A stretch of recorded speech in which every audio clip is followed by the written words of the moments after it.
In the private suite, Victoria's best friend leaned closer, her voice dripping with gossip. "Sincere's an adult now, and you're still keeping him around? His brother, Brandon, was the one who hurt you back then. When you see that face of his so much like his brother's, doesn't it disgust you?" Victoria tilted her head back and downed her drink in one gulp.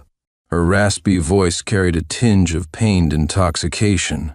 "Disgusting, of course. But don't you think keeping him hanging like this, tormenting him, watching him wag his tail at me like a desperate dog, that's the best revenge? After all, his brother's most cherished person in this world was him." Outside the door I froze, my hand retreating from the handle. Though standing under the warm blast of the heating vent, a chill seeped into my bones. So, she was the victim in my brother's case. So, her kindness, her adopting me, her saving me, it was all just a calculated act of revenge. The suite fell into a brief silence before erupting into cheers of admiration. "Of course, the ultimate leading lady always has to be our Vic." I stared at the reflection of my face in the glass door. A face so similar to my brother's. Memories surfaced, pulling me back to years ago. I was 15 at the time. My brother, Brandon, the only family I had, was arrested and sent to prison, only to die 6 months later. His death left a permanent scar on me as the family of a convicted felon. Relatives despised me, classmates bullied me, teachers ignored me. The whole world seemed to abandon me. Amidst the pouring rain, I lay battered and bruised in a muddy alley, curled up next to a pile of reeking trash. It was the first time I seriously thought about ending my life. That's when Victoria found me. She cleaned my wounds and took me home. "What your brother did has nothing to do with you. From now on, I'll take care of you. Call me your sister," she had said. I nodded fiercely, clinging to her as if she were the last lifeline in my desolate world. To please her, I obeyed her every command. She forbade me from drawing, so I stopped. I cleaned the house, washed her clothes, cooked her meals, and came running at her every beck and call. In the suite, someone chuckled. "You've protected that little wolfie like he's some precious gem. Don't tell me you've actually caught feelings for him." Victoria twirled her wine glass absent-mindedly, her tone indifferent. "Feelings? For the brother of a rapist? Please, it's just a game of taming him. Training a dog, you see, is about giving him warmth when he's in the abyss and then pulling him back into the abyss when he's warm, over and over. That way, he'll see you as his salvation. He'll cling to you desperately." "Like what?" someone asked eagerly. Victoria smirked, her voice light. "Like making sure his classmates bullied him even more viciously." My pupils dilated, disbelief coursing through me. So, the relentless bullying I faced at school was orchestrated by her, and I, foolishly, thought it was her way of testing me. That's why I never fought back. The curiosity in the room stirred again. "So when did you realize Wolf had feelings for you?" Victoria answered without hesitation, completely unbothered by these past events becoming idle gossip. "When he was 17. One night before bed, I wore a lace nightgown and blow-dried his hair for him. The next morning, he'd scrubbed his bedsheet so hard he tore a hole in it. Just like his brother, innocent on the outside, filthy on the inside. I never dared to covet her. I hid my feelings deep, trying to be the perfect little brother she wanted. But everything changed on my 18th birthday. Victoria threw me a party. Later that night, drunk, she barged into my room holding my diary full of confessions of my love for her. That night, we crossed a line. She was no longer my sister, she became the woman I cherished above all else. As I held her in my arms that night, I couldn't sleep. I stayed awake planning my future, how to earn more money, how to take care of her, how to protect her. I mapped out everything a man should do for the woman he loves. But she dragged me back into the abyss once more. She told me to walk over 12 miles in the freezing cold, wearing only a thin shirt to buy condoms. The temperature was below zero, and my mind grew numb from the chill, but I still blushed, imagining the night ahead. Then her call shattered my fantasies. "Sincere, what's taking you so long? My boyfriend's waiting at the hotel and he's getting impatient." I clutched the box in my hand. My breath caught in my throat. Pain, sharp and unrelenting, tore through my chest. It was only now I understood. My 18th birthday was never a turning point. It was just her finding a new excuse to hurt me. Their laughter and the sweet drilled into my ears like molten daggers. Finally, I couldn't hold it in any longer. I collapsed into the room. When I woke up, 2 days had passed. The hospital room was empty, eerily silent except for the sound of my ragged breathing. After a long while, I let out a bitter laugh and called my advisor. "Professor, I've decided to accept the PhD offer. I had planned to reject it. I wanted to stay close to Victoria, find a job at a nearby hospital and take care of her. But now there was no need. If she hated me so much, I'd grant her wish and stay far away from her, never to bother her again. I only hoped she could live well, free from the shadows my brother and I had cast over her life." The sound of the door creaking open pulled me from my thoughts. I turned to see Victoria standing there, her usual cold expression on her face, and beside her was her so-called boyfriend, Ethan. She brought some food, but just as the nurse came in to change my drip, they bumped into each other. Instinctively, I caught her, but she recoiled sharply, her expression suddenly shifting. She yanked her hand away like I had burned her fingertips trembling slightly. Feeling helpless, Victoria wiped the bedding as if there was something dirty on it. "I've told you without my consent, don't touch me. How many times do I need to emphasize this?" Ethan held her hand, gently wiping the places he had just touched with a wet tissue, even rubbing the skin raw. Initially, he thought she was a doctor, and it was normal for her to have a cleanliness obsession. But now he realized this obsession was directed solely at him. She found him dirty. He noticed it, and his eyes dropped in hurt, his breathing shallower.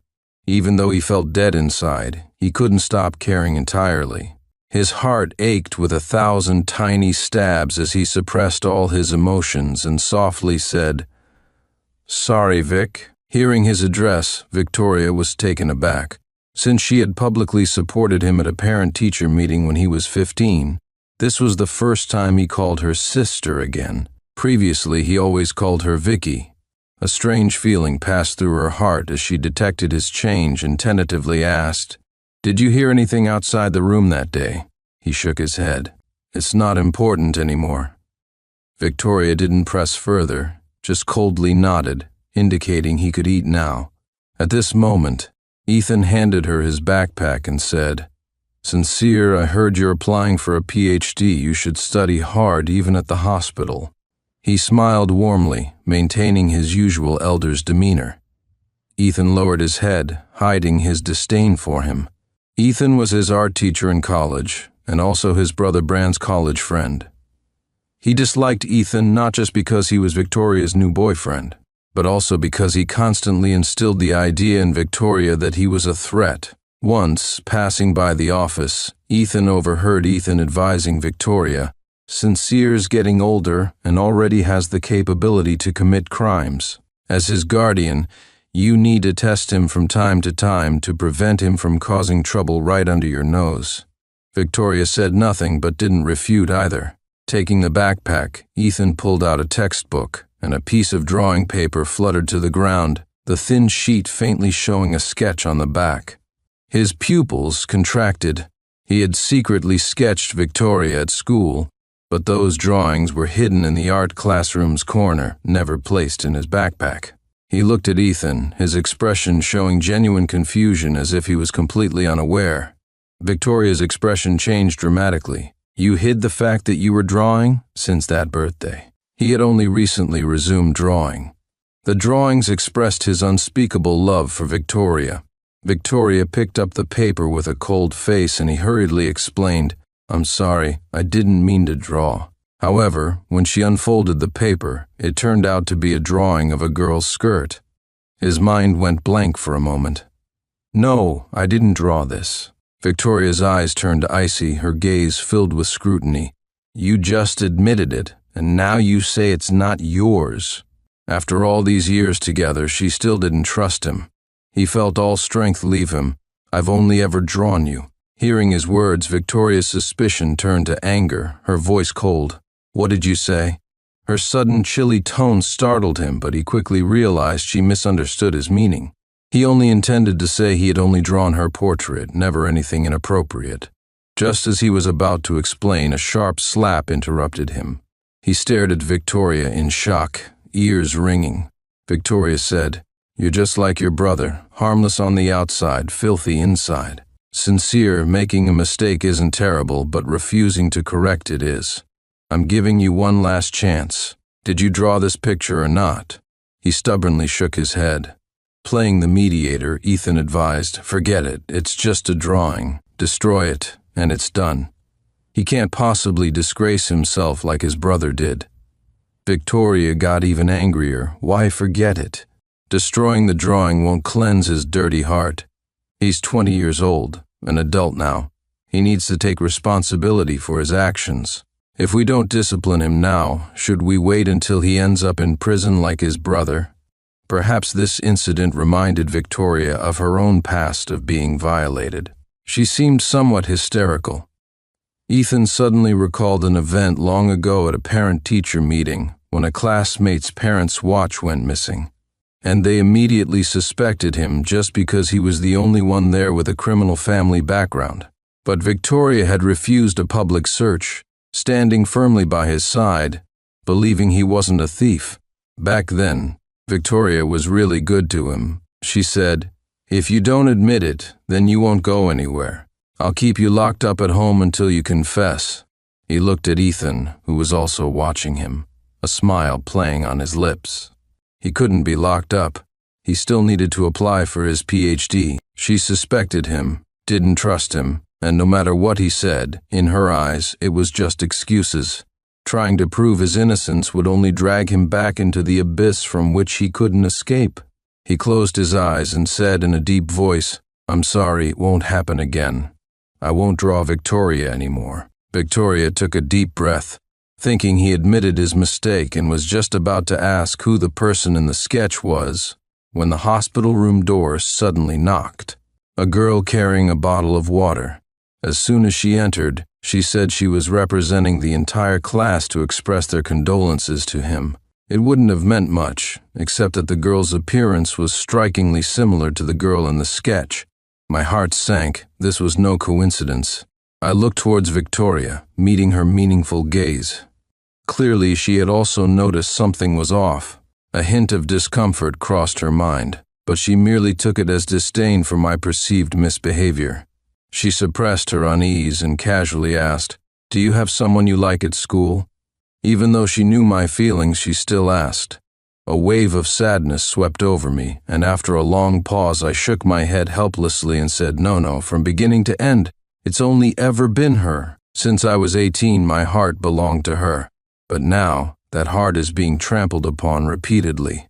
Tiffany interrupted our conversation to ask Victoria, "Vic, my English isn't good. Could Sincere help me with my studies?" He was about to refuse when Ethan suddenly interjected, "Sincere, you have no friends at school. This won't do. As a normal person, you need friends. Tiffany has a great personality and gets along with you. You can't stick with your sister for life, right?" Hearing the words "for life," Victoria looked disgusted, her voice turning cold. "You two have a good chat. Ethan and I are going out for dinner." Without allowing me to refuse, they left together. As soon as they were gone, I told Tiffany to leave. Yet she ignored me, resting her chin on her hand, smiling at him with a sinister look that sent chills down my spine. "Sincere, you've never noticed me, right? Actually, I've liked you for a long time. I even confessed to you, do you remember?" Tiffany touched my thigh, startling me so much I almost rolled off the bed. I grabbed her wrist in disgust and said, "Get out." She smiled coyly, beginning to unbutton her shirt. "If you don't agree, I'll tell Vic that you confessed to me and wanted to force yourself on me when I didn't accept." My pupils contracted as I stared at her in disbelief. "Are you crazy?" Tiffany melodramatically hugged my waist, the heavy scent of cheap perfume overwhelming.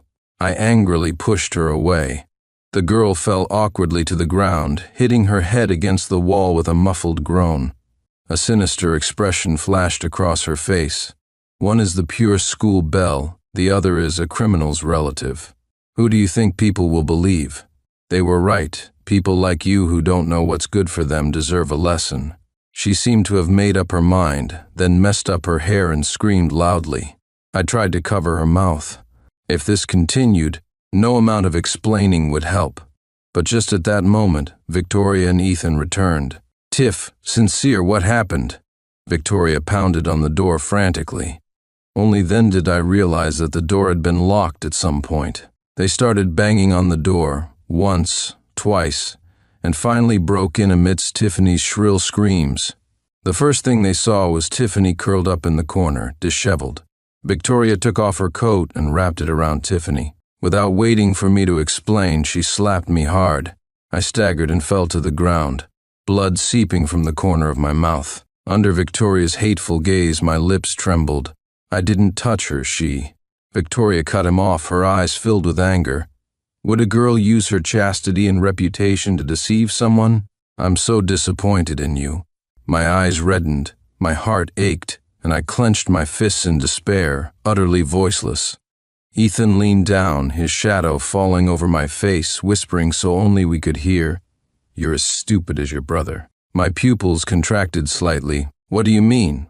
Was there more to my brother's case back then? A flash of insight crossed my mind but disappeared before I could grasp it. I grabbed Ethan by the collar, slamming him against the wall. "You set me up." Victoria's eyes narrowed, her nails digging into his wrist, nearly breaking the skin. Sincere let him go. I didn't want to fight with Victoria, but as I released him, Ethan kicked me in the groin. I collapsed in agony, cold sweat breaking out instantly. Yet Victoria didn't spare me a glance, only concerned with the minor marks on Ethan's neck. I looked up at them, my mind momentarily blank. In the harsh light, Victoria's face blurred. After a while, once she confirmed Ethan was okay, she gripped my chin and looked into my eyes, deliberately reopening the deepest wound in my heart. "Do you know how your brother assaulted his victim? It was because his confession was rejected, just like you, forcing himself on someone. You're just as despicable as your brother." Victoria's gaze turned to hatred. I was paralyzed under her scrutiny. My lips trembled, and I was too overwhelmed to speak, my defensiveness appearing as guilt. After a long moment, I caught my breath and rasped, "Then call the police. Once they investigate, you'll know I didn't draw that sketch and who sent Tiffany." Ethan subtly nudged Tiffany's foot, legs. She immediately clung to Victoria, wailing, "Vic, don't call the police. If you do, my reputation will be ruined. How will I ever live at school again?" Victoria recalled the rumors and whispers she had faced after being violated years ago, and her heart grew more sympathetic as she looked at Tiffany's anxious expression.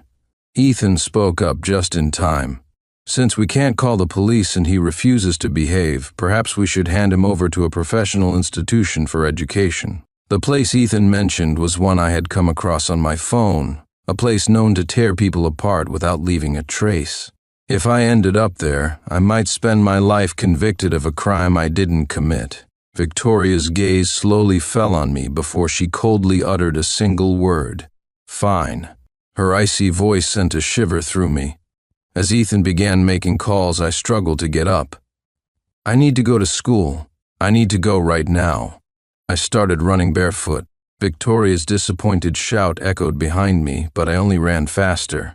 The ground was cold and slippery, with sharp stones here and there. My feet felt wet and probably cut, but I didn't slow down. I wanted to prove myself that I was a good person. When I burst into the classroom, everyone was still in the middle of class. I frantically ransacked the cabinet in the corner, scattering its contents everywhere. "It's not here. How can it not be here?" My eyes burned red, tears stubbornly refusing to fall. It felt like the whole world was against me. Finally, as the last piece of paper was pulled out, I broke down, overturning the cabinet and screaming at everyone. "Has anyone seen my drawings?" The classroom fell silent. Everyone stared at me with strange looks that suffocated me, making me feel like the outcast I was 6 years ago. Unable to explain or resist, I mumbled, "Sorry, I don't know what to say," and fled. As I was about to exit, someone finally spoke up. "That sketchbook you treasure? I think I saw Tiffany take it." My heart sank, my strength drained away. Of course, Ethan would set me up. How could he not have a backup plan? I couldn't find the drawings. I walked into the rain in despair, unable to tell if the cold sting on my face was rain or tears. The sky darkened as streetlights flickered to life. Like a lost child, I wandered the streets, unknowingly arriving at the alley where I first met Victoria. From the entrance, I saw a faint figure under a dim old street lamp. She stood there with an umbrella, just like back then. Was it an illusion? I rubbed my swollen eyes and found myself walking toward her, my pace quickening until I was almost upon her. She lifted the umbrella slightly, revealing half of a familiar face. It wasn't an illusion. I stopped abruptly, my outstretched arms frozen in midair. I remembered her constant reminder I couldn't touch her. My brother had insulted her, and my face only reminded her of him. She feared me, hated me, despised me. The rain drummed on her umbrella, splattering into tiny blossoms. I lowered my head in despair, the weight of reality pressing it down. For a long time I heard the sound of high heels approaching. Looking up, she was walking toward me. The scene around seemed deliberately slowed, like an old film. Finally, the rain ceased above me. Victoria gently embraced me, and in that moment, all my grievances found a place to pour out. I buried my face in her shoulder, sobbing. "Vic, I didn't draw under girls' skirts, and I didn't touch Tiffany. Please believe me." She softly patted my trembling back, repeatedly murmuring, "It's okay, I believe you." Uncharacteristically, she held my hand as we walked home. It had been 6 years since we last held hands. Nervously, I mustered the courage to tell her I knew she had adopted me to get back at my brother. I tried to explain everything to her. Vic, actually, that day I overheard. Suddenly, several menacing figures burst from the corner. Instinctively, I shielded Victoria behind me, but someone struck me hard on the back of the head. I collapsed, incredulous, and turned back. "You lied to me." Victoria sneered, leaning into Ethan's embrace as the men pinned me down. "It's you who lied, Sincere. You said you wouldn't like me anymore, but just now, I barely opened my arms, and you were ready to crush me into your embrace. Are you that pathetic? Do you have to cling to me like a dog for the rest of your life?" Her words choked me, and I struggled desperately to escape, but there were too many of them. Countless hands pinned my limbs down, even my head was pressed into the dirt. I could only grasp at the hem of Victoria's dress, leaving a dirty, powerless handprint on the pristine fabric. "Vic, I promise I won't like you anymore.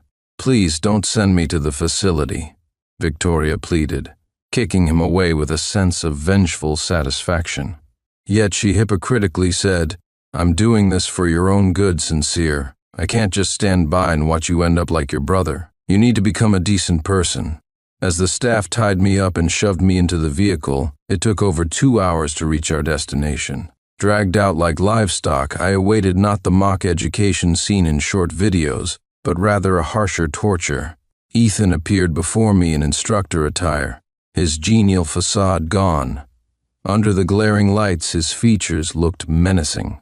Clutching a finger-thick, arm-length solid steel rod, he sneered, "Try to take Victoria from me. I'll make sure you die worse than your brother." 2 instructors pinned down my limbs as I struggled, spewing the filthiest curses. Ethan's sinister smile widened as he circled behind me, swinging the rod against my thigh. The pain was instant and excruciating, dropping me to my knees as cold sweat beaded on my forehead. Before I could catch my breath, the rod struck again and again and again. I lost count of how many blows I endured. My clothes were soon soaked in blood, and gradually I became numb to the pain. All that remained was a hazy white apparition before my eyes and a warm buzzing in my ears. Just as I was about to pass out, they doused me with urine to wake me. Ethan, pinching his nose in disgust, crushed my right hand with his shoe. Arrogantly, he said, "Did you know? Your brother lost his right hand the same way. His honor, his life, his girl, they're all mine now. So that's how it was." My hatred flared, and a surge of strength welled up in my chest. Despite my broken hand, I grasped Ethan's leg, biting down hard until blood flowed. He grunted in pain and slammed a fist into my head, knocking me out cold. In my unconsciousness, I dreamed a long dream. In it, Victoria was gentle yet firm, chasing away everyone who harmed me. She shielded me, fed me, and took me home. But just as I looked up to thank her, her face twisted, and she began to pull out my teeth one by one, telling me I was born a vicious dog, deserving to be beaten to death. A cascade of icy water yanked me from my dream, the searing pain snapping me back to reality. My eyes, unused to light, squinted as I looked around. The instructors washed away the blood with cold water hoses, carelessly bandaging my unhealed wounds. Like a puppet, they dressed me in new clothes and dragged me to meet Victoria. Ethan whispered a warning in my ear. "You can tell Victoria what I've done to you. Do you think she'll believe you or me?" I chuckled bitterly. Despite the evidence on my body, she wouldn't believe me. That's why Ethan could torment me so recklessly. I was seated in a cold chair. Victoria looked up and froze at the sight of my emaciated, pale face. She frowned, scrutinizing me, and said, "Eth said you refuse to eat. Do you really want to become a societal menace like your brother?" If Victoria, with her medical expertise, truly examined me, she'd know my condition wasn't from starvation, but by then, I'd lost the will to argue. Each breath was agony as I spoke. "Vic, I know I was wrong." Before I finished, I collapsed at her feet, finally becoming the dog she wanted, groveling and begging for mercy, desperate not to die, needing to clear Brand's name. When I awoke to the sterile smell of disinfectant, I blinked in confusion. The room was bright as day with all the lights on. My heart pounded with fear as those tormenting scenes replayed in my mind. The nurse monitoring my IV sighed in relief as I stirred, saying, "You're finally awake. Your sister personally operated on you. I've never seen her so anxious." Hearing that, my face remained stoic. Would Victoria worry for me? Perhaps only out of fear that without me alive, she couldn't continue her vengeance. The nurse added, "Unfortunately, your right hand wasn't treated in time. No more drawing or piano for you." At those words, despair etched across my face as I caressed my cast-bound right hand. I remembered Bran, holding my hand, teaching me to draw, praising my talent, saying I'd become an exceptional artist. Now Ethan had stolen both our futures. The phone, previously confiscated, lay on the bedside table. Struggling with my left hand, I unlocked it, hoping to see the scholarship acceptance. Victoria walked in with a stern expression, her eyes barely concealing her anger. She shoved a trending topic on social media in my face, saying, "I worked hard to raise you and teach you to be a good person. Is this how you repay me?" I frowned. The diary filled with my admiration had been photographed and posted page by page online, and the account that posted these photos was surprisingly mine. The posts were made just an hour ago. It must have been Ethan's doing. My phone had been taken away by him at the institution. He was so furious he could have ground his teeth to dust. Just as I was about to explain that I wasn't even awake at that time, a group of reporters suddenly stormed in and surrounded us, asking, "Miss Victoria, what was your motive in raising the brother of your enemy yourself? Miss Victoria, did you develop a pathological affection for Brandon after that night? Is that why you kept his look-alike Sincere around?" The questions were piercing, reopening scars Victoria had worked hard to heal, exposing them to everyone. Her attempt to maintain composure turned her face pale, and her fingers unconsciously gripped the hem of her clothes tightly. "I raised Sincere only to educate him to be a good person, so he wouldn't follow Brandon's path," she said. But the reporters only became more aggressive, almost shoving microphones into Victoria's face. "Do you think your education was successful? After all, he fell in love with his sister-in-law." The term sister-in-law was something Victoria absolutely despised. She bit down on her lip hard, her teeth scraping against her lip, drawing blood. Ethan tried to get closer, but was also surrounded by the reporters. "Mr. Ethan, we heard that you threw Sincere into an institution to discipline him, causing him serious injuries. Is this true? Mr. Ethan, Sincere is already an adult. Doesn't what you did constitute illegal detention? As the questions grew sharper, to protect Ethan, Victoria unhesitatingly gave up on me. Unfortunately, my education failed, she declared loudly. I thought I could change a criminal's genes, turn him into a good person, someone useful to society, but I didn't expect to raise him into a pervert who peeks under skirts, a tumor almost committing assault. I should never have raised him. He's an ungrateful wolf unworthy of redemption. As soon as she said this, everyone forgot about Ethan and turned their focus on me. Surprisingly, I felt calmer than I expected. I had experienced too much disappointment. I knew that a mere defense wouldn't help. I simply pressed the call button silently, and soon doctors and security came to escort the uninvited guests away. Victoria finally breathed a sigh of relief.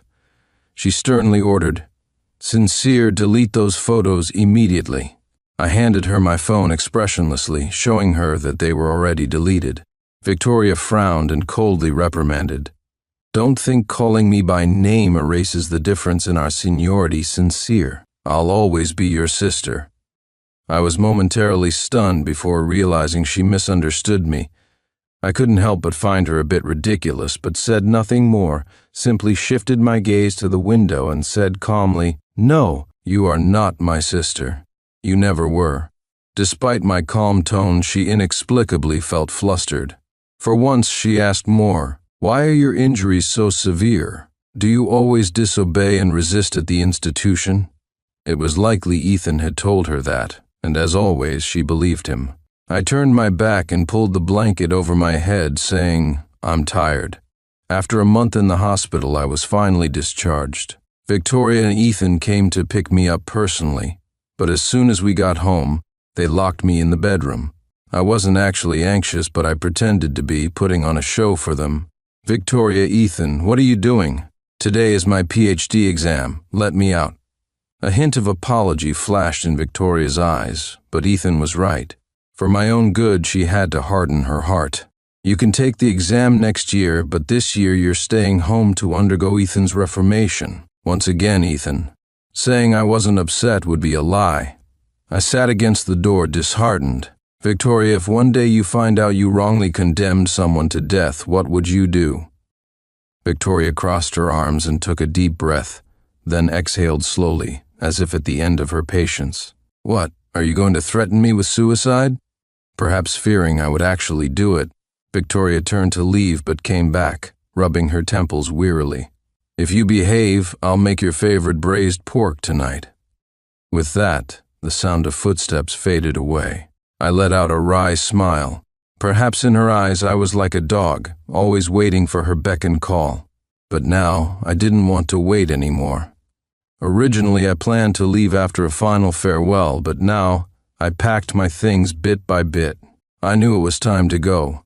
A video from an unfamiliar number came through, and I knew without thinking that it was from Ethan.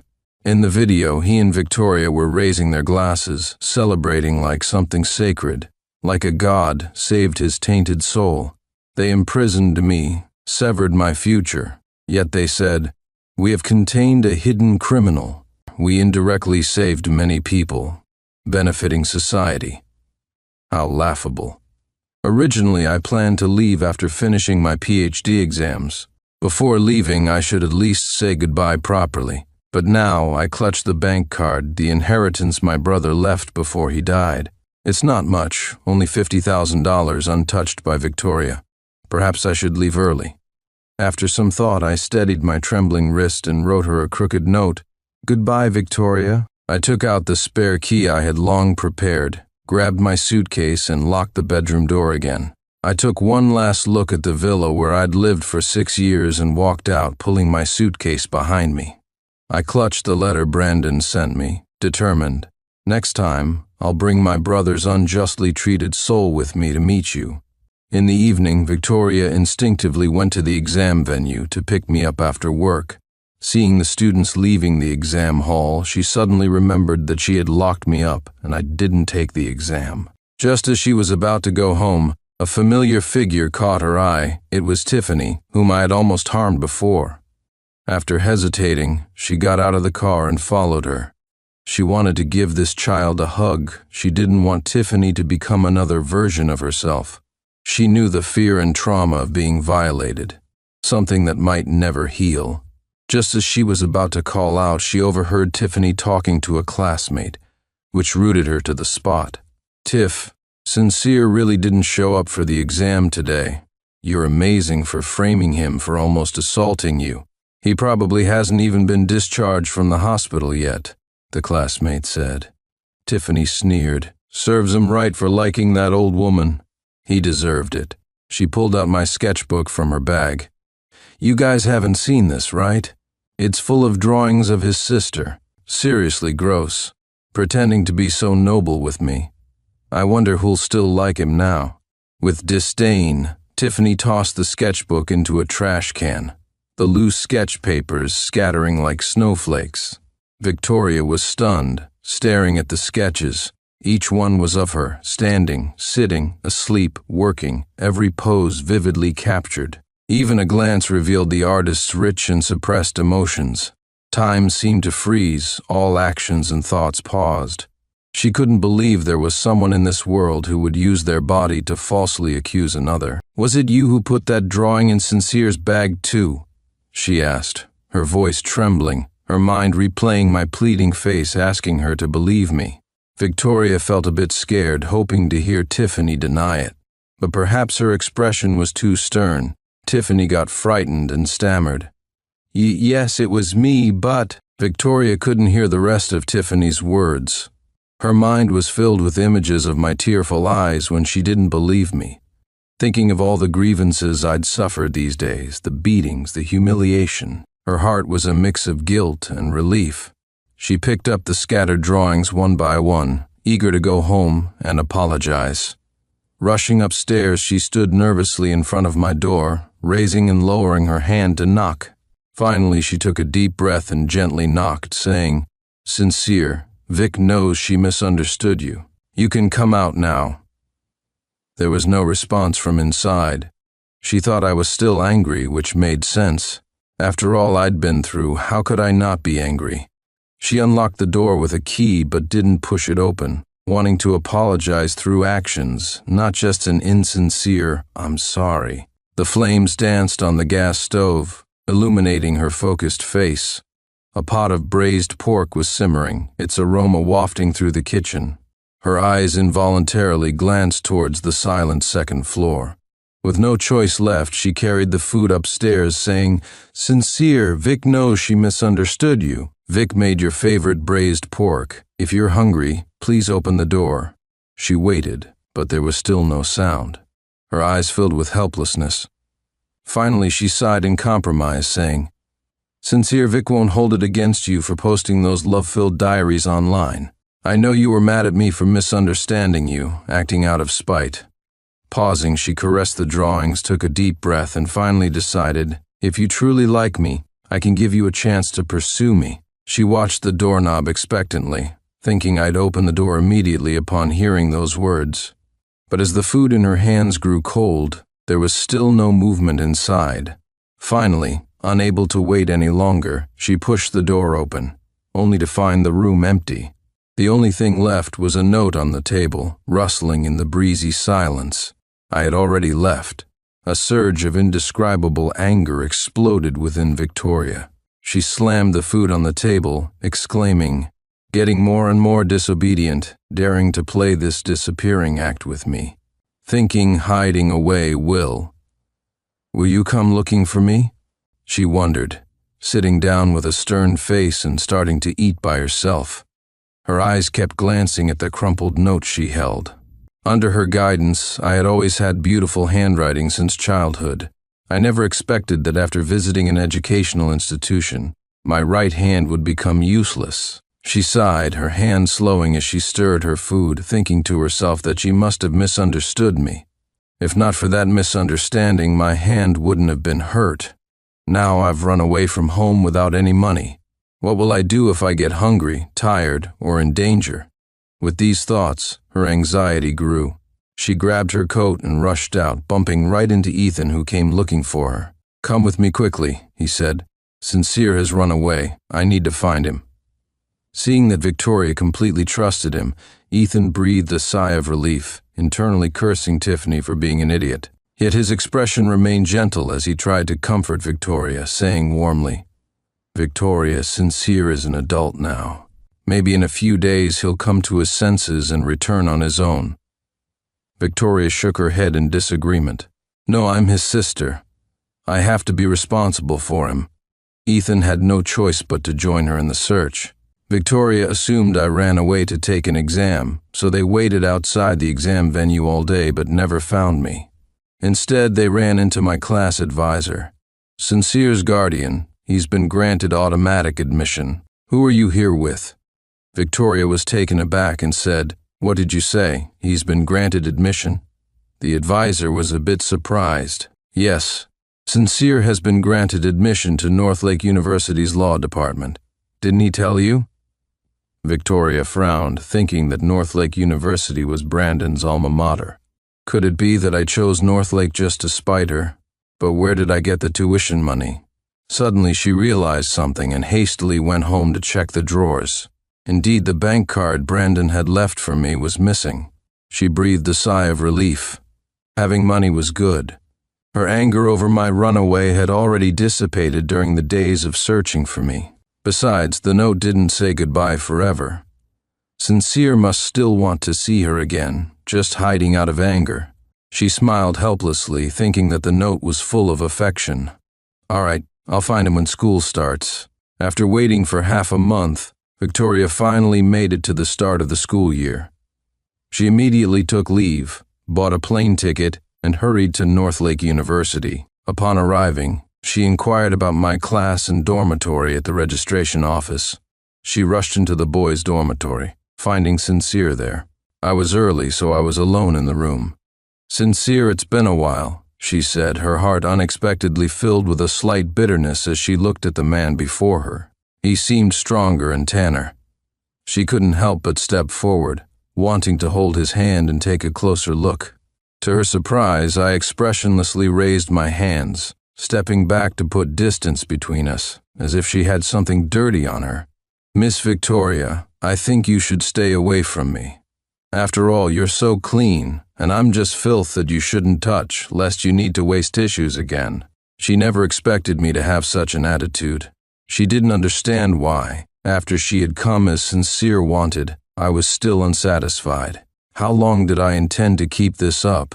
Just as her anger was about to erupt, she caught sight of the scars on my hand, softening her voice. "Sincere, I know you're still mad at me.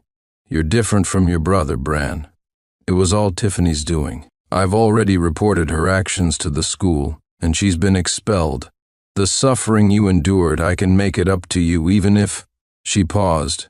"Even if you want to be with me, I can agree." She spoke as if granting a favor, but the anticipation in her eyes betrayed her nervousness. I looked at her as if hearing a ridiculous joke, a cold smile curling my lips.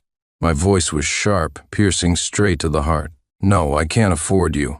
Victoria's face flushed red, her fists clenched tightly, nails digging into her palms. She took a deep breath, her voice turning stern. "Sincere, I'm here and I've apologized. What more do you want?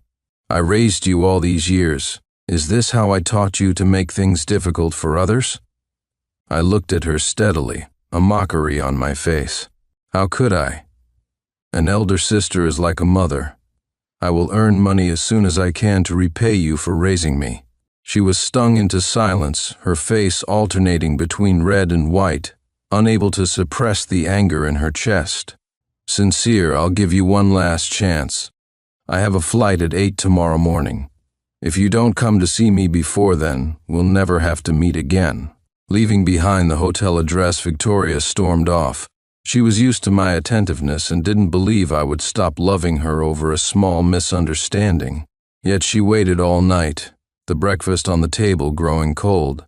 As 8 o'clock approached, she finally couldn't sit still anymore. Just as she stood up, there was a knock on the door. Her tension eased immediately, a smile creeping onto her lips as she murmured softly, "I knew that guy was just being stubborn." She was adjusting her hair in front of the mirror, with an expression of youthful longing she hadn't even realized herself. Taking a deep breath, she opened the door, but waiting outside wasn't me. It was the hotel manager. "Miss Victoria, today is your birthday.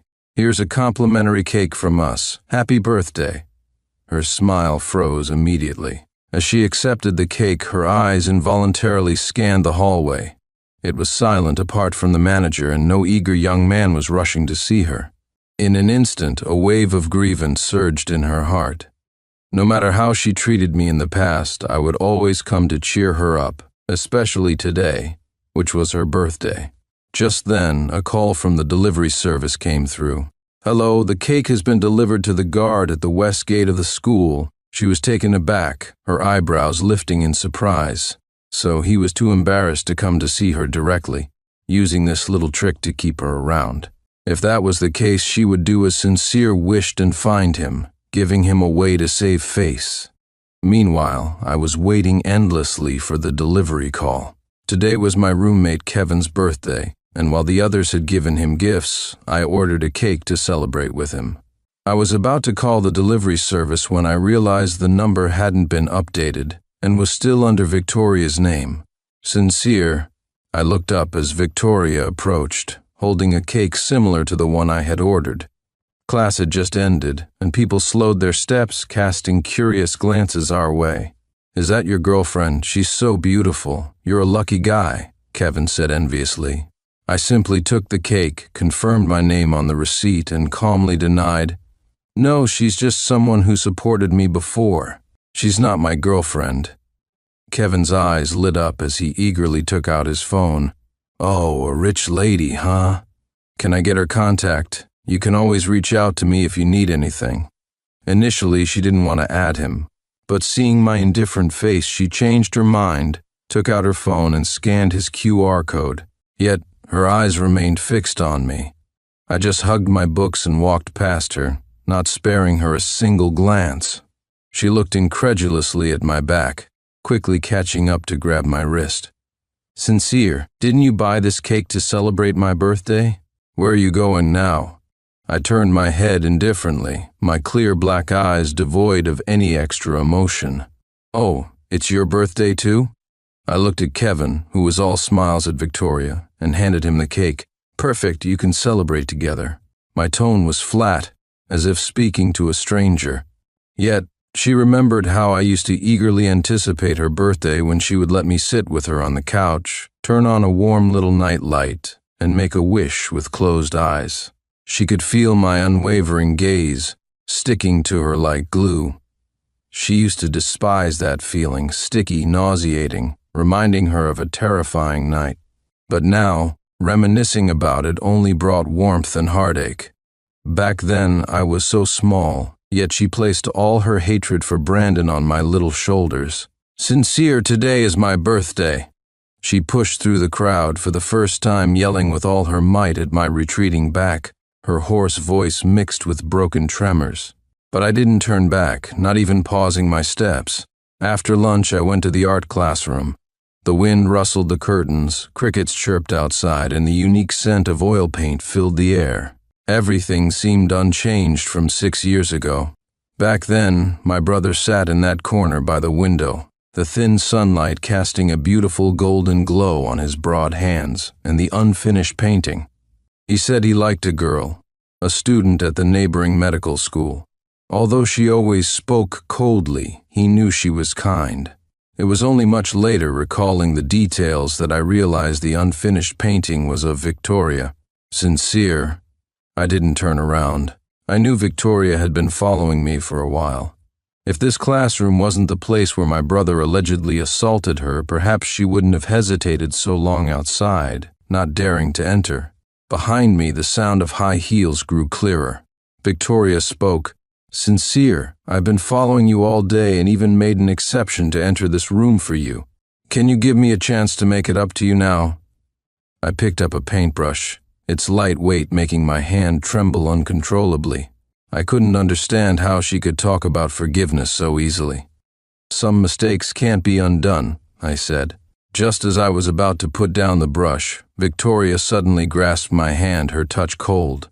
Only then did I notice the unnatural redness on her face, as if she had heat stroke. But she hadn't realized it herself when she said, "As long as you say it, I can do anything for you, Sincere. I sincerely want to seek your forgiveness." Hearing this, I merely gave a soft, mocking laugh. I looked directly into her eyes, full of sarcasm. "Miss Victoria, stop pretending.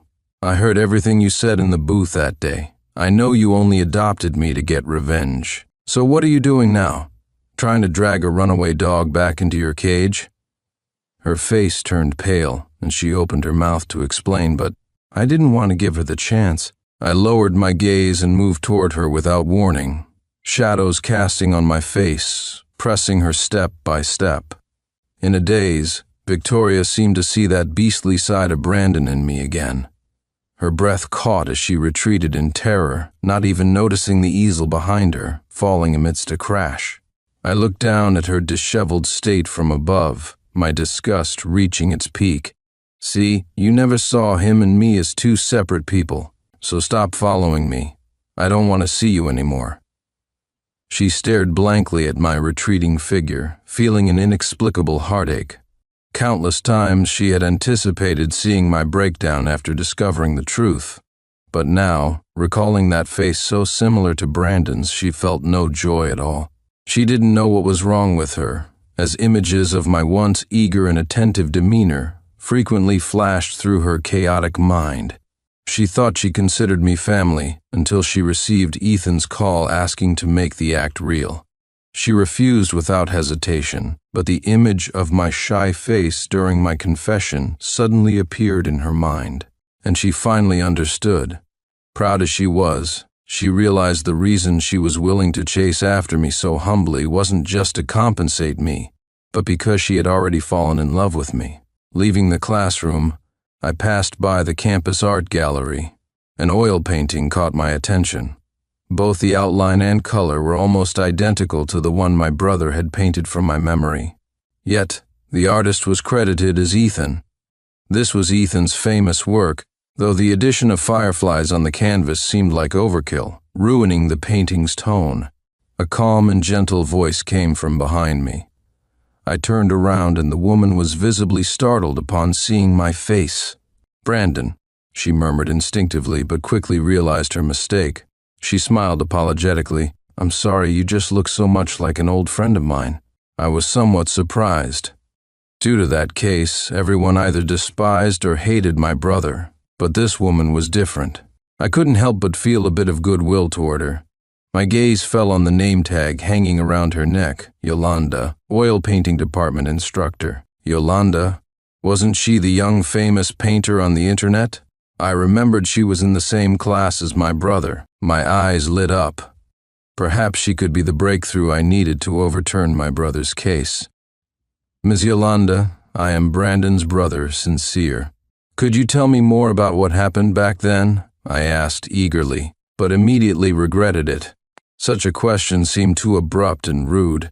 However, Yolanda didn't mind at all and even toned down her smile, her expression becoming serious. Actually, back then. She was about to talk about the past when Victoria suddenly appeared, separating me from Yolanda. "Yolanda, you defended Brandon vigorously back then, and now you want to influence my brother?" Yolanda seemed helpless against her hostility. "I just think there are still some doubts about that year." Before she could finish, Victoria interrupted her sharply. "Do you think I'm so confused that I can't even tell apart the person who assaulted me?" "I didn't mean that." Yolanda tried to explain, but Victoria didn't want to hear it. She grabbed my hand, trying to take me away, but couldn't budge me despite several attempts. She stared at me incredulously, her voice cold. "You believe her?" I didn't answer, apologizing to Yolanda. "Ms. Yolanda, can we set a time to discuss this further?" "Sure, I'll be in my office all afternoon tomorrow. You can come by any time." After Yolanda left, I turned to face Victoria's slightly red eyes. "Miss Victoria, I think I've made it clear. I don't need your compensation. Please don't disturb my life anymore." I pried her fingers off one by one, severing our relationship with each word. I didn't want her hindering my investigation into my brother's case. Looking at my resolute demeanor, her mind was a tangled mess, repeatedly saying, "But I want to compensate you whether you need it or not. I sighed in frustration, rubbing my temples in exhaustion, just wanting to get rid of her quickly. All right, so if I let you compensate me, you'll leave? Victoria thought I was finally giving her an out and nodded solemnly. Yes, even if you want me to be with you, I can agree. I refused without hesitation. No, I don't want to be with you. I don't like you anymore. Besides, you're already with Ethan, so please don't bother me again. Her stunned face finally showed realization as she thought I was still jealous, which made her feel somewhat. How amusing. So you, Wolfie, are actually jealous. She tried to stand on tiptoe to pat my head like she used to, but I dodged. Victoria gave a helpless smile and explained gently, Sincere, Ethan and I have been old friends for years. Our relationship was just to make you jealous. Back then, your diary filled with admiration left me feeling confused. I always thought of you as a brother, but recently, I've come to realize something else. Her ears turned slightly red, and a blush spread across her usually cool face. She gently held my hand and said, Let's forget all the past grudges, shall we? Let's not talk about your brother or the injury anymore. I felt a bit exhausted. I had never felt like this before. It was as if she couldn't understand human speech. I didn't want to repeat myself. Miss Victoria, I'll say it one last time. I don't like you anymore. I pulled my hand away from hers. Seeing the firmness and indifference in my eyes, her face finally showed a trace of embarrassed disbelief. That's impossible. You're lying.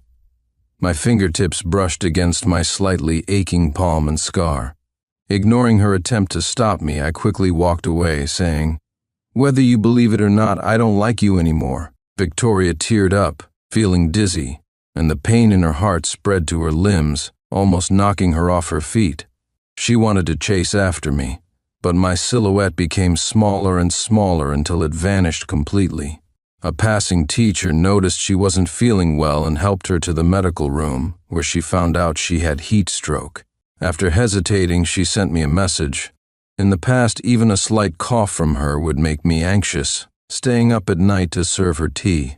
The next morning, I would be found curled up with a thin blanket, having slept outside her door. But now, even as her IV was about to finish, I hadn't replied to her message, nor was I seen outside her door. At that moment, she truly felt that Sincere really didn't like her anymore. But I had liked her for so many years, how could I? How could I give up on this relationship so easily? Was it because of her previous statement that she was only raising Sincere for revenge? Or because she rejected me so many times that I felt disappointed? She sniffed and thought that if that were the case, then she could pursue me just as I had pursued her. Outside the boys' dormitory, summer rain poured down suddenly. A roommate patted my shoulder, forcefully dragging me to the balcony. Sincere, that sponsor has been waiting for you downstairs for a long time. Does she like you? Is she trying to win you over? Look at this weather. It's raining so heavily. You should hurry down and tell her to leave. I looked down with an expressionless face. It was a sight I had never seen before, but I felt no joy. I just wanted to break free from her and clear my brother's name. I said, If she wants to stand in the rain, let her. I returned to my room, sitting down and absent-mindedly flipping through a book. But didn't she sponsor you? Treating her like this isn't right. My roommates looked at me as if I were an ungrateful wretch, all agreeing. I don't know what happened between you two, but no matter what, you shouldn't treat a woman so cruelly. I sighed helplessly and grudgingly took an umbrella to head downstairs. On the way, I checked the time. It was almost the time I'd arranged to meet Yolanda. The torrential rain pounded on Victoria's frail back, and the wind shook her trembling legs, leaving her shivering from the cold. When she saw me walking towards her with an umbrella, she thought I finally felt sorry for her like before. She couldn't help but smile, struggling to open her arms, hoping to fall into my embrace. But I brushed past her, letting her fall to the ground without a glance. Dazed, she felt as if she were crying, but I would never feel sorry for her again. In the end, I did call an ambulance for Victoria, but I didn't wait for it to arrive. Instead, I went directly to Yolanda's office. By the time I arrived, the rain had stopped. She was napping on her desk, her long hair slightly disheveled and gently swaying in the breeze from the air conditioning. I quietly walked over to her, hesitated for a moment, and then lightly poked her arm. "Miss Shen," I said. Yolanda half opened her eyes, rubbing the sleep from them, and gave me a sheepish smile. "You're here. Let's discuss things in the hallway." I picked up a thin blanket from the back of a chair and handed it to her. "The hallway is a bit chilly. You just woke up, you should wear this." She accepted it with a smile and naturally draped it over herself. In the hallway, we found a quiet corner. Yolanda was fully awake by then and recounted the events from back then in a few concise sentences. According to what Victoria had said, it was Brandon who had arranged to meet her in the art room. It was supposedly to confess his feelings, but when the man assaulted her, the room was dark and she couldn't see his face. The only evidence of the perpetrator's identity was the fluid he left behind. She immediately reported it to the police and went to the hospital for an examination. After investigating, the police found that only Ethan and Brandon didn't have an alibi. Finally, through fluid comparison, the police confirmed Brandon is the culprit. I pondered for a moment. The only evidence proving my brother is the perpetrator would be bodily fluids. I recalled Ethan's words, suspecting that Ethan might very well be the culprit from back then. If that's the case, I couldn't think of any other conclusion besides Ethan bribing a doctor to forge the report. I said, "Thank you, Miss Shen." "It's nothing. Brandon is my friend. You can call me Yola from now on," she replied. I smiled and exchanged contact information with her. "Can you tell me which hospital the doctor works at? I want to ask him personally." "The 3rd City Hospital, Dr. Kevin. I'll go with you." Back then, I also thought this doctor was suspicious, but I never had any evidence. Just as she finished speaking, her phone beeped with a message. She gave me a helpless smile, having been called into a meeting. "It's okay, Yola. I'll go by myself," I said. After several inquiries, I learned that Dr. Kevin was making rounds in the ward. I knocked lightly on the door and entered, only to see a familiar face. Unexpectedly, Dr. Kevin turned out to be Victoria's attending doctor. Seeing my face, fear flashed across Dr. Kevin's eyes, confirming my suspicion that he was not simple. After all, who would remember the face of the perpetrator so clearly from a case 6 years ago, unless they had something to hide? Dr. Kevin. I wanted to catch up with him for a detailed discussion, but was stopped by Victoria, grabbing my wrist. Her pale face showed a hint of expectation. "Sincere, you came to see me, didn't you?" With the truth on the verge of being revealed, I impatiently shook off her hand and turned to leave, saying no. She suppressed her bitterness, staggering to block my path. "I don't believe you. If you're not here to see me, why are you looking for my attending doctor?" I was at a loss for words. I didn't want her to know I was looking for evidence to overturn the case, nor did I want to explain. "This has nothing to do with you," I said, pushing past her rigidly, anxiously searching for Dr. Kevin. Behind me, I didn't notice the slender figure trailing closely. Dr. Kevin returned to his office. Just as he was about to close the door, I pressed against the door frame, the weight heavily on his fingers, causing him to grunt in pain but holding the door firmly. Through the small gap, I saw Dr. Kevin's anxious eyes. With a push, I forced my way inside, nearly causing him to fall. I steadied him, observing his expression critically. "Dr. Kevin, why are you running?" Dr. Kevin didn't answer, clutching his chest, trembling as he took his medication and issued a curt dismissal. "Sir, this is a doctor's office, not a place for you to roam freely." Unintimidated by his stern demeanor, I tightened my grip on his wrist. "Dr. Kevin, I just want to ask about my brother Brandon's case." Dr. Kevin's pupils contracted, a struggle of pain and fear briefly flashing in his eyes, but he ultimately suppressed it. "Sir, if you want to know about Brandon's case, it's more appropriate to talk to the police." His repeated dismissals left me no choice but to pause the questioning. Before leaving, I noticed a photo on his desk, a picture of Dr. Kevin with a girl in a hospital room. The girl seemed ill. I couldn't help but ask, Dr. Kevin, is this your daughter? Is she sick? Doctor. Kevin caressed the photo frame, nodding bitterly. Yes, leukemia. The bone marrow transplant didn't succeed. She passed away 3 years ago. I offered my condolences heavily before opening the door, finding Victoria standing outside. Our eyes met, and the air froze for a moment. Her face was filled with pale disappointment. Sincere, are you seeking out Dr. Kevin to inquire about the past? Do you think I, the victim, can't tell who the perpetrator is? Or are you so intent on shedding the criminal's family's reputation that you're willing to overturn a convict's case? Victoria's voice grew increasingly agitated, eventually covering her eyes in pain to hide her tears. I opened my mouth, sighed helplessly, and said, I just feel there's more to what happened back then. Yola thinks so too. She was momentarily stunned, then shouted at me as if betrayed. So it's her. She was always ambiguous with Brandon back then. Sincere, I raised you for 6 years. How can you trust an outsider and turn against me? Finally, her tears flowed uncontrollably. It was my first time seeing her cry. In my heart, she was always a strong woman, choking back many words I wanted to say. After a while, I sighed, pulling a pack of tissues from my pocket and handing it to her. Don't talk about Yola like that. Regarding my brother's case, I just have doubts that I want to clear up. Besides, didn't you also believe Ethan back then and send me to the educational institution?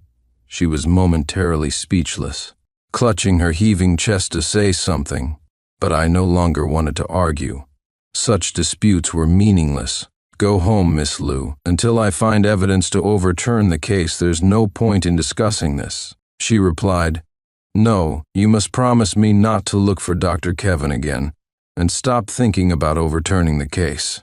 She gripped my wrist tightly, and we stared at each other like two insurmountable cliffs, neither willing to give way. Ethan's sudden appearance shattered the delicate tension between us. Victoria, why aren't you resting in your room? I've been looking for you everywhere, he said. Victoria turned her head, wiping away her tears as if she didn't want anyone to see her vulnerable side, and replied, It's nothing. Let's go back. Ethan glanced at the nameplate outside the doctor's office, a shadow passing over his gentle eyes as he wrapped an arm around Victoria's shoulders, casting a possessive glance in my direction. I wasn't bothered. My main focus was overturning my brother's case and comforting Victoria.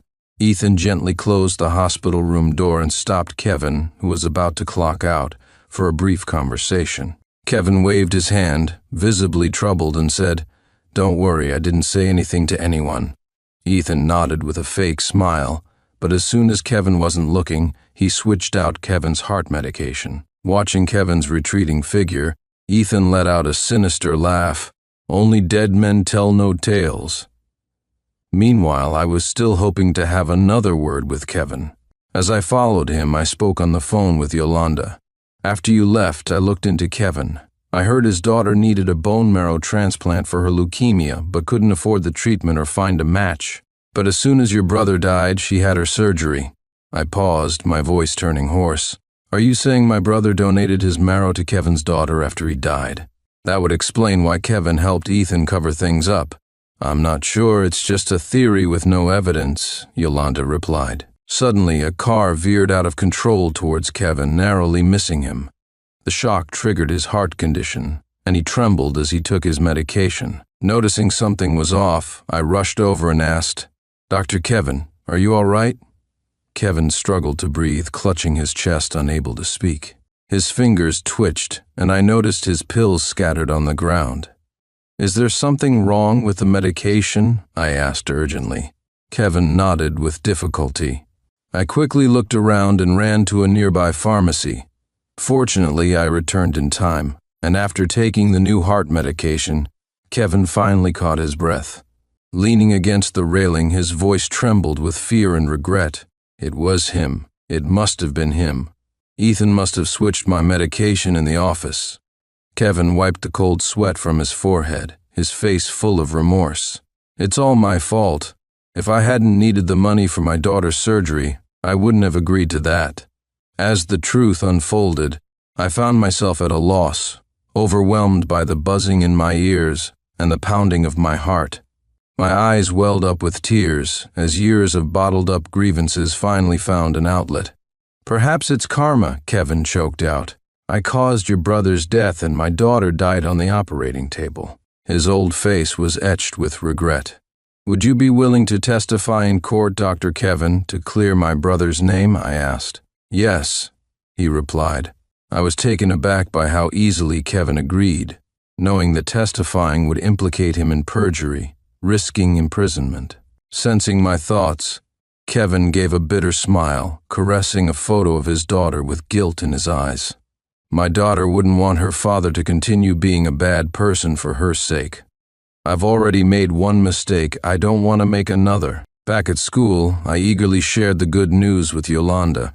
She jumped from her chair, her paintbrush clattering to the floor. Usually calm, she now had tears in her eyes like mine. "That's great, that's really great," she said, her voice choked with emotion. She soon noticed the scratch on my arm. I brushed it off, wiping the dried blood with a tissue. "Probably just scraped it when I fell on the way to the pharmacy." "It's no big deal," I said. Yolanda shook her head seriously, taking out alcohol and ointment from her drawer. "Come here, let me put some ointment on it for you," she said. I obediently sat across from her, momentarily lost as I watched her focused, gentle expression. "All done," she said, looking up to meet my gaze. The atmosphere was warm and tinged with unspoken feelings. Just then, a few teachers coming off night duty entered the office, breaking the spell. "Thank you, Miss Shen," I said, realizing too late I'd reverted to calling her by her formal title. Embarrassed, I rubbed my burning earlobes. Thank you, Yola." Suddenly, Victoria's words crossed my mind. She had mentioned how Yolanda had vehemently defended my brother years ago. What was the connection between them? That night, I organized the evidence and filed an appeal. A few sharp-eyed journalists gathered outside the boys' dormitory. As I stepped out to go to class, they cornered me. My roommates and passers-by stopped to eavesdrop, filled with curiosity. "I heard you filed an appeal for your brother, Brandon. Did you find new evidence regarding the previous case, Victoria?" I was asked as I was leaving. "As the victim back then, how do you feel about Mr. Pay's appeal? Do you think you accused the wrong person?" I didn't answer, clutching my book and squeezing my way out. But during class, the whispers started again. A glance at my phone confirmed it. Rumors about me were spreading online once more. I looked at my roommates who avoided my gaze just like everyone else had before. Disheartened, I lowered my head. I thought I'd gotten used to this kind of treatment, but now I realized I still hoped for better from friends. After class, I walked back to my dorm alone. Victoria blocked my way, pulling me into a corner.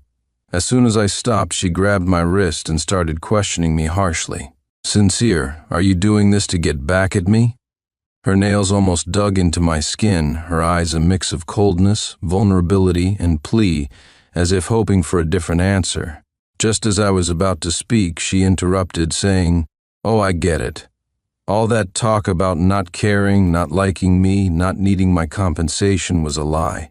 You're just angry I deceived you back then, and you're using that case to retaliate, aren't you?" She spoke on her own, tightening her grip on my wrist. I frowned, prying her fingers off one by one, and said, "That's not what I'm thinking. I'm doing this because, as the reporter said, I've found new evidence and a witness." Victoria's pupils widened in shock, and she sharply interrupted, "That's impossible." She didn't believe me. After all, she had experienced those events firsthand. She assumed I was just fed up with outsiders' accusations and wanted to stir things up. But she didn't know how much pain she was in now, how hard it had been for her to move past those shadows. Why would I keep reopening her wounds? Was it because she liked me and wanted to make amends that I kept hurting her? "Then tell me, if Brandon isn't the culprit, who do you think is?" she asked, her voice filled with a cold laugh and increasing disappointment. There were only two suspects back then, Ethan and Brandon. If it's not Brandon, then it must be Ethan. She stared at me, and from my eyes she found the answer. "You suspect Ethan. That's impossible. Are you holding a grudge because he got you sent to that institution, costing you a hand?" I couldn't listen anymore. I slammed my book on the table, the sharp noise drowning out her voice, startling her. "First of all, it was you who believed his lies and got me locked up," I said with a bitter laugh. As she heard the implied meaning, clearly I still blamed her.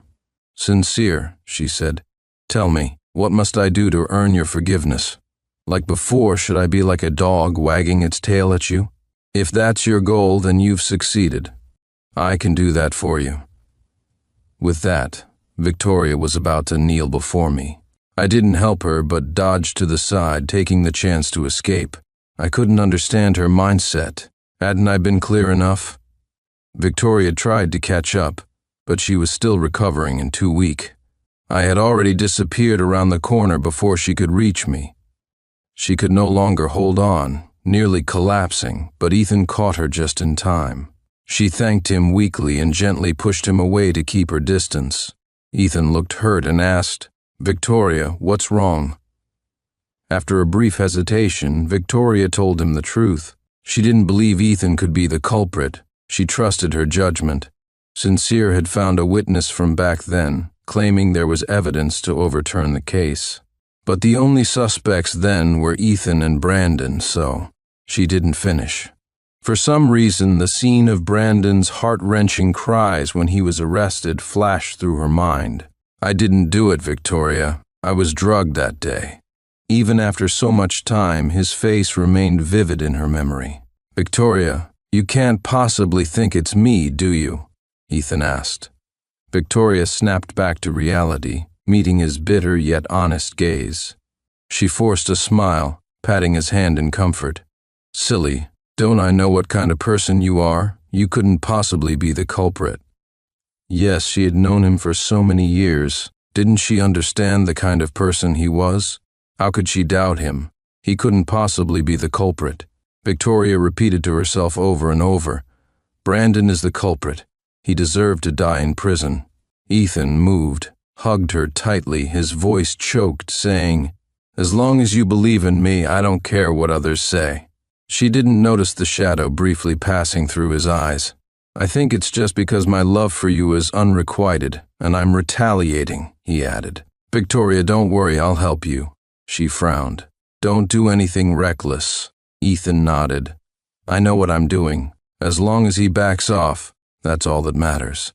Soon Ethan started making all sorts of revelations online, claiming he used to be Sincere's teacher. He spread rumors like how I was gloomy and friendless, how I was infatuated with my older sister who raised me, and even nearly assaulted a female classmate. Coupled with my background as a criminal's relative, it was as if I was born for crime. The online community on various platforms were all over me, and some even dug up my school. During class, they openly told me to get lost. Couldn't the school filter out the scum?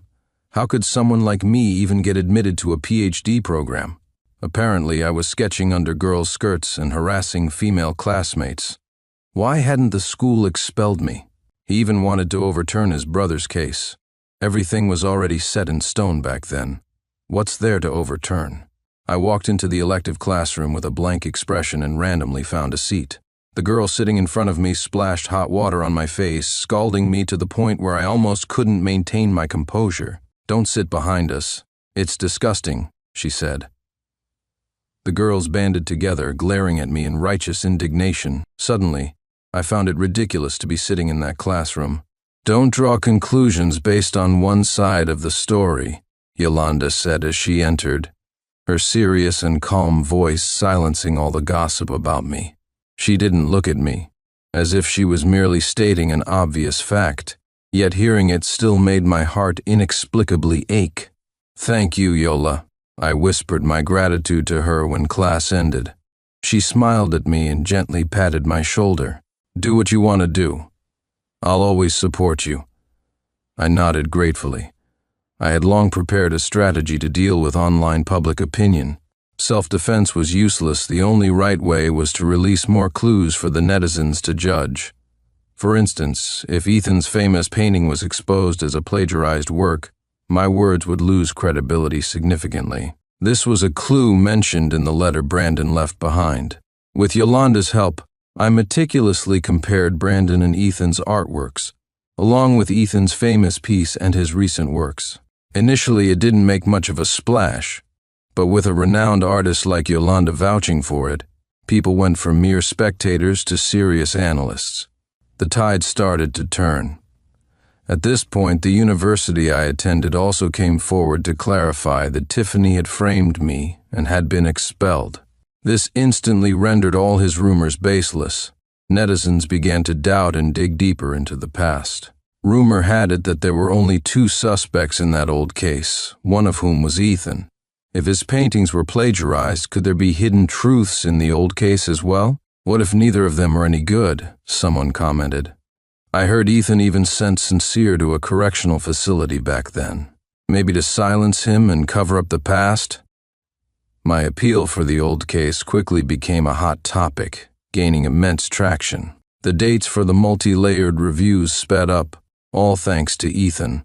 I let out a cold laugh, watching Ethan storm in, ready to settle accounts. I finally answered Victoria's call.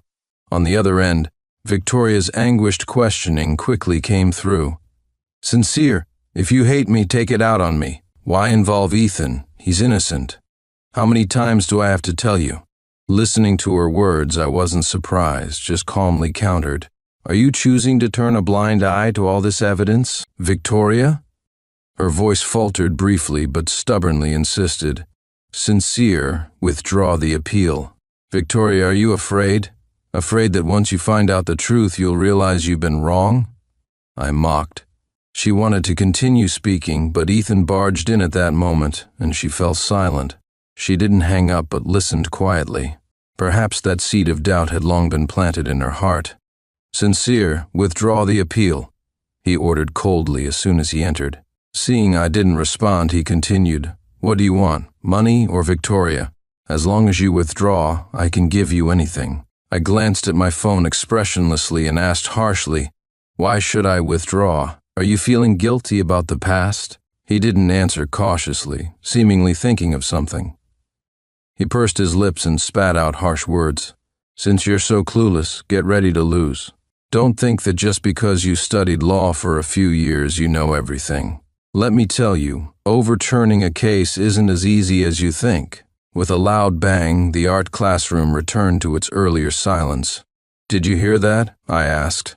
The other end was silent for a long time before Victoria finally spoke. He didn't admit to being the culprit, she stubbornly repeated, only this time her voice had a slight tremble, as if even she couldn't believe it anymore.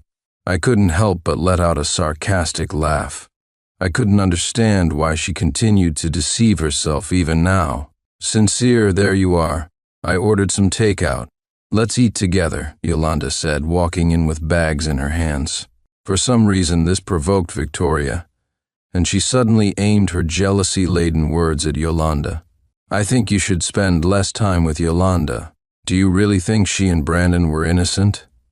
Ha, back then, I deliberately rejected him because I saw how close they were. It's not surprising that someone who plays both sides is a disgusting criminal. Without waiting for my response, she hung up, leaving awkwardness lingering in the air. Yolanda slowly unpacked the food from the bag. Her long hair concealed her expression, but her voice remained as gentle as ever. Brandon and I are actually online friends. We met because we both commented on the same painting, and later, we unexpectedly got into the same university, and that's how we finally met. We're just good friends who admire each other, nothing more. The room returned to silence, with only occasional chewing sounds fermenting in the awkward atmosphere. I responded dryly, took a few bites of my meal, unsure of what to say. But suddenly, a wave of indescribable joy surged in my heart. I desperately wanted to say something, and then I thought of Kevin. Oh, Yola, here's the evidence Kevin gave me. It's the fake authentication document he forged back then. But with things going online, Ethan might target me soon. I'm afraid I can't keep it safe, so I want to entrust it to you. Yolanda solemnly tucked the evidence into her bag, held my hand, and said, Don't worry, I'll keep it safe. I nodded haphazardly, my peripheral vision involuntarily fixated on the hand holding mine, the warmth quickly slipping away as I lingered on the touch of her fingers, wishing time would slow down. As a return, let me buy you some paint. I noticed your paint is almost out. Actually, if the teacher's paint runs out, you can get more from the supply room. She opened her mouth but, mysteriously, didn't refuse. As we left, neither of us noticed Ethan lurking in the corner, his cold gaze fixed on Yolanda. Around 9 in the evening, after organizing her lesson plans, Yolanda prepared to head home. The night breeze blew softly, and the path was deserted. Although it was a route she often took, she felt a chilling sensation, as if someone was watching her. But when she turned around, there was nothing behind her. Uneasy, she quickened her pace. Footsteps echoed faintly behind her, growing faster and closer. She suddenly turned back, and a figure wearing a hood was right behind her, eyes staring intently. She screamed, her heart nearly leaping out of her throat, almost stumbling. The shadow seemed amused by her reaction and let out a cold laugh, suddenly yanking her bag. Her eyes narrowed. The bag contained evidence crucial for Brandon's case. Thinking of this, she feared nothing. "Let go. Are you sent by Ethan?" The shadow didn't answer, instead kicked her in the stomach, nearly dragging her across the ground. Despite this, she gritted her teeth and held on. The shadow sneered, "You're courting death," and pulled out a knife, raising it high. "Yola, watch out." In a daze, a weight pressed heavily against her. She turned back. It was indeed me. The knife was lodged in my abdomen, red paint spilling everywhere, mixing with blood, shockingly vivid. Sincere, who had spent the afternoon deciding to find me, arrived just in time to witness this scene. Her heart ached almost to the point of bursting. She pushed Yolanda aside, her hands trembling as she knelt beside me, pressing on my wound. "Call an ambulance, you fool." Turning back, she commanded Yolanda angrily. If it weren't for this woman, her Sincere wouldn't have suffered like this. Yolanda ignored her attitude and called for an ambulance. She wanted to help Sincere with the first aid but was waved away. "Don't touch him." She guarded me fiercely, like the ruler of her domain, not allowing her to come closer. Yolanda couldn't help but smile bitterly, standing silently at a distance. "Yola." Sincere's hands paused in their emergency aid, her calm eyes revealing disbelief and hurt. She once thought my words of no longer liking her were just to spite her. Until now, she finally believed the reality. The boy who once put her first no longer liked her. Tears welled in her eyes as she struggled to control her emotions, but her hands pressing on my artery trembled uncontrollably. 20 minutes later, they finally wheeled me into the operating room. Yolanda anxiously tried to call the police, but Sincere coldly stopped her. "No need. That person is Ethan." Yolanda was somewhat surprised. "How are you so sure?" She pressed her lips together, forcing a bitter smile. "I've known him too long, Yolanda. His silhouette, his running posture, every detail, I know them all." Yolanda tightened her grip on her phone, cautiously probing. "So you don't want me to call the police because you want to protect him?" She shook her head earnestly. "No, I want to steal the evidence back." Pausing, she glanced at her own disheveled state and lightly reminded, "Go treat your wounds. Waiting outside the operating room won't help." Yolanda lowered her head, only then noticing her arms and calves were scraped raw from the earlier struggle. Seeing the wounds, she finally felt the pain. "Thank you for the reminder, Victoria." She turned away coldly. Gone.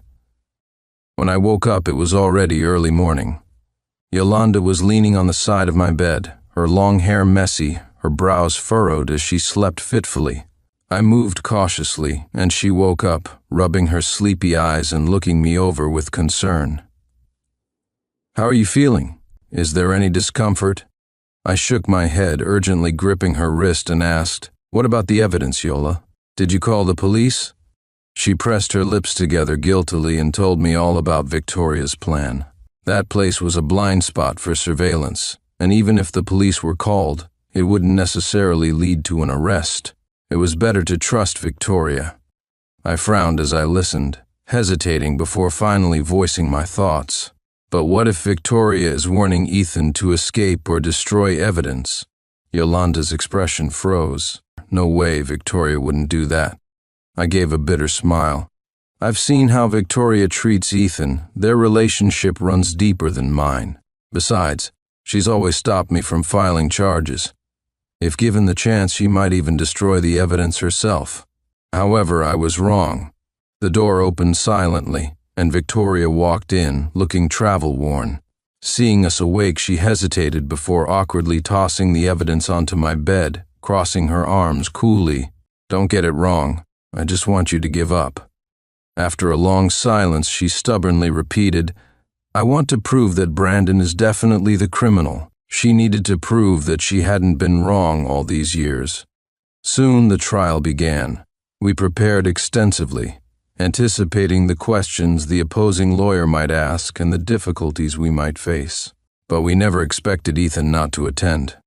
Victoria stood in the courtroom staring at the empty chair, her face gradually turning pale. If Ethan didn't even want to appear in court, it meant the answer was clear. He was guilty and knew he had no chance of winning, so he fled early. When the judge ruled in my favor, the last bit of hope in her eyes extinguished. She sat there, dazed, her mind filled with the heart-wrenching cries from when Brandon was arrested, her chest tight, making it hard to breathe. Numerous reporters swarmed around her, microphones almost thrust into her face. "Miss Victoria, do you feel guilty for driving Brandon to his death? Miss Victoria, did you develop feelings for the rapist after all these years? Miss Victoria, Miss Victoria." Yolanda pulled me through the crowd, shielding Victoria as they led her away. Throughout, she seemed soulless, her pale face vacant. "Victoria, it's not your fault. You were a victim too." Yolanda gently comforted her, patting her trembling back. Finally able to release her emotions, tears streamed down her face. "No, I'm not," she whispered, covering her face and crying silently. I heard sincere too. Yolanda comforted Victoria for a long time before she finally fell asleep, exhausted. As we left, we didn't notice Ethan silently emerging from the hotel closet. Victoria lay on the bed, clutching a knife, aware he was hiding in her room when she entered. She wanted to confront him alone, so she kept quiet. As the shadow approached, she suddenly recalled that painful, helpless night long ago. But now, things were different. She was grown, she could rely on herself. Clenching the knife, her resolve strengthened. She opened her eyes abruptly, startling Ethan. Before he could react, Victoria swiftly overpowered him, pressing the knife against his throat. "Tell me what happened that night." Ethan raised his hands, his eyes darting as if plotting something sinister. Victoria calmed down. "Tell me," she screamed, her voice tearing the silence. At that moment, Yolanda and I returned unexpectedly. Victoria was momentarily distracted, allowing Ethan to overpower her, the knife now at her throat. He sneered. "You want to know, right? Didn't you like me? Then let me tell them right in front of you what happened that night." Victoria shuddered. "Back then, Brandon wanted to confess to you, so I drugged him. You didn't know, did you? That night while I was with you, he lay in the corner behind the easels.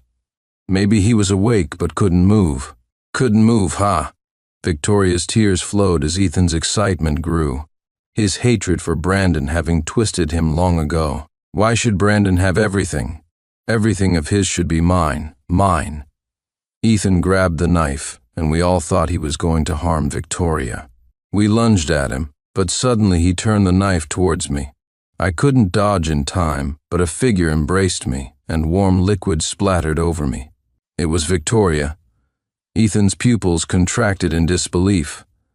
Victoria fell into my arms, her voice growing weaker, saying, "I'm sorry, Sincere. I love you."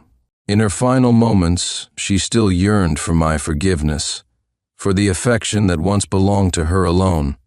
I lost all reason, punching Ethan relentlessly until Yolanda pulled me away, bringing me back to my senses. Ethan lay on the ground, barely breathing, covered in blood, his face unrecognizable. The ambulance arrived. "Stop fighting. We need to get Victoria to the hospital." Victoria looked at the figure who had fought for her, smiling with a sense of madness. "I still love her. Look how anxious I am." When Victoria awoke 3 days later, she had barely survived a knife wound to a major artery. She asked, "Where's Sincere?" "He's busy with the case," Yolanda replied. Ethan has been caught and sentenced to 15 years. Victoria sneered. 15 years, just 15 years, but Brandon paid with his life. Yolanda sighed, brushing her hair aside.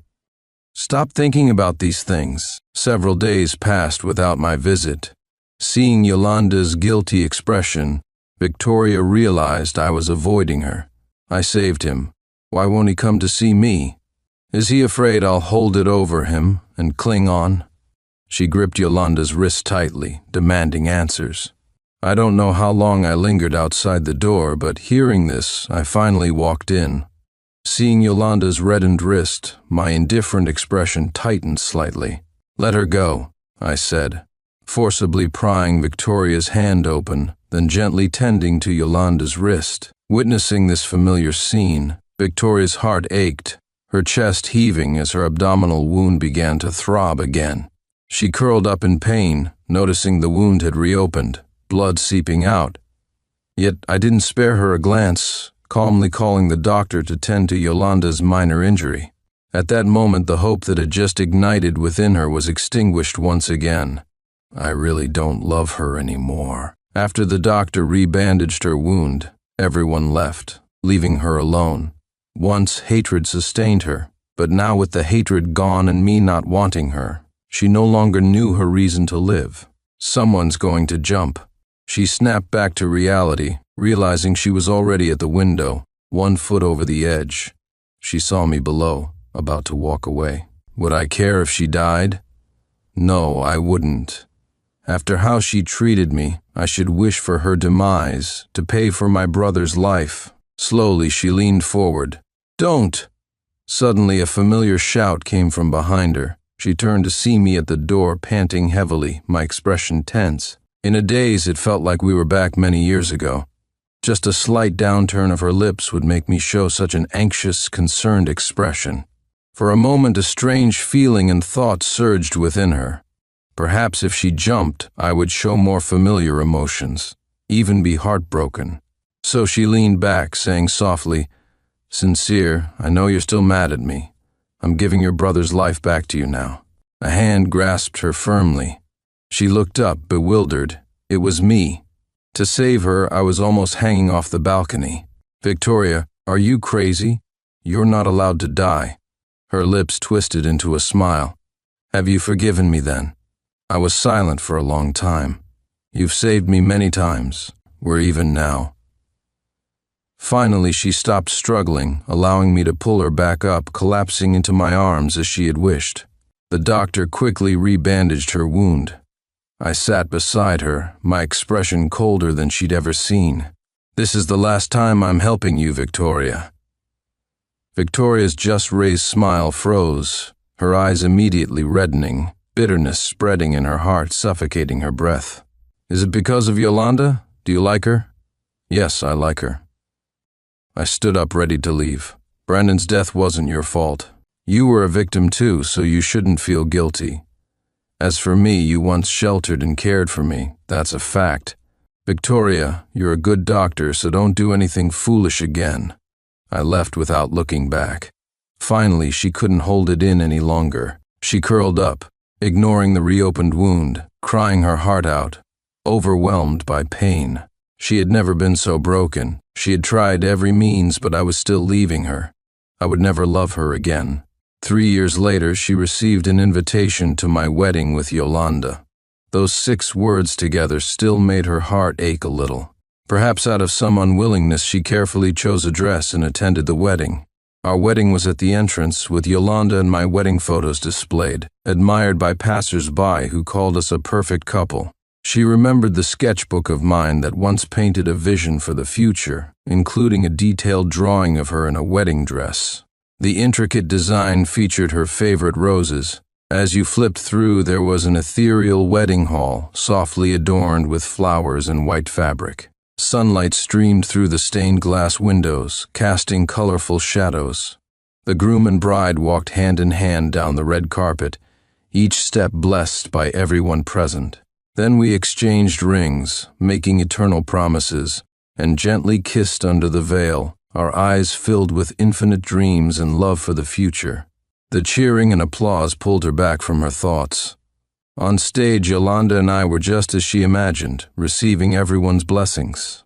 Her eyes couldn't help but turn red. Once this happiness should have been hers. She should have left by now, but for some reason she stayed until the toasts. She wanted, in a self-torturous way, to witness our happiness with her own eyes. Perhaps this would finally make her give up. She forced a smile, a trace of melancholy in her eyes. "Victoria, I heard you got promoted to director. Congratulations." The incident from back then had made headlines, and seeing her, everyone couldn't help but gossip. Suddenly, all conversations stopped, and the room fell silent as all eyes turned toward us. In the grand hall, the silence was deafening. Victoria had long grown accustomed to such attention. Now these gazes no longer stirred any emotions within her. "Thank you. And best wishes for a long and happy marriage," Victoria said, raising her glass and clinking it with ours. She drank it all in one go, swallowing the bitterness along with it. After the toasts, it was the groom's speech. She sat below, listening attentively as Sincere calmly shared his thoughts about being raised by her and the salvation he found after meeting Yolanda. Those traumas and memories seemed to have long passed for Sincere. She lowered her eyes, quietly leaving as the rain outside had stopped. The sunlight broke through the dissipating clouds, warmly shining on the ground and her shoulders, dispelling the surrounding chill and the gloom in her heart. "Goodbye, Brandon. Goodbye, Sincere,"